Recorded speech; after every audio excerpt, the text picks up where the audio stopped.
코골이, 잠버릇인데 꼭 치료를 해야 할까? 하긴 이게 심각하지만 않으면 꼭 치료를 해야 할까요? 그렇죠. 이게 이제 자기 중심적으로만 생각하시는 분들이 뭐 옆 사람이 괴롭지 내가 괴롭나? 뭐 이렇게 얘기하시는 분들이 있거든요. 네네네. 근데 이제 문제는 코를 고시는 분들이 거의 대부분이 수면 무호흡증, 조금 전에 말씀드렸던 그 무호흡증이 동반된다는 겁니다.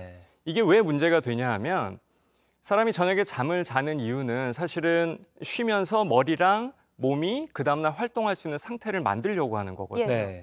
근데 무호흡증이 동반이 되면 쉽게 말하면 내 몸에 산소가 필요한데 산소가 안 들어가는 거예요. 그러니까 몸도 잘 못 쉴 뿐더러 또 머리로 가는 산소량이 적어지기 때문에 그에 동반된 여러 가지 문제가 올 수 있죠. 예를 들면 머리로 가는 산소량이 적어지니까 어떻게 되겠어요? 몸에서 피를 더 많이 돌리려고 노력을 하거든요. 그러니까 심장에 무리가 가는 거죠. 그러니까 심혈관 질환, 고혈압, 뭐 뇌졸중 이런 문제들이 올 수가 있고요. 또 하나는 저녁에 산소 공급이 잘 안 되니까 머리가 못 쉬는 거예요. 그러면 그 머릿속에는 약간 찌꺼기 같은 단백질이 베타 아밀로이드라는 게 생기거든요. 우리가 활동을 하면. 그게 저녁에 자면서 사라져야 되는데 녹아 나와야 되는데 그게 못 녹아 나와요. 그러니까 그게 쌓이다 보면 이제 치매가 생기는 경우도 있고요.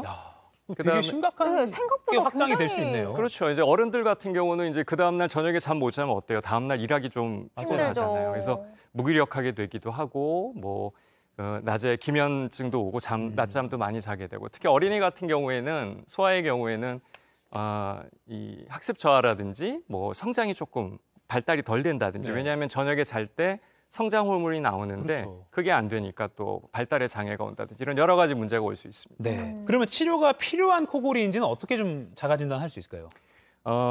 이게 되게 주변에서 먼저 압니다. 그러니까 저희 병원에 오시는 환자분들을 보면 이 사람이 숨을 안 쉬어요. 이러고 오시는 경우가 있거든요. 사실은 코골이 때문에 주변 사람들이 얘기를 하는 경우가 더 많긴 한데 본인이 체크할 수 있는 것 중에는 예를 들어 저녁에 충분히 잠을 잤다고 생각함에도 불구하고 그 다음날 하루 종일 무기력하다든지 아니면 낮에 나도 모르게 너무 심하게 낮잠을 자게 된다든지 그다음에 우울감이 생긴다든지 어떤 의욕이 좀 떨어진다든지 뭐 발기부전이 온다든지 뭐 또는 저녁에 그렇게 잠을 못 자고 낮에 자기 때문에 또 밤에 잠을 못 잔다든지 이런 여러 가지 생활 패턴이 깨지는 것들이 생깁니다. 그래서 그런 것들이 두세 가지라도 또 있다고 하면 그때는 병원을 찾아보시는 것이 더 도움된다고 생각합니다. 다음 키워드가 또 준비되어 있는데요. 그 키워드 넘어가기 전에 짧게 코골이 수술해도 재발할 수가 있나요?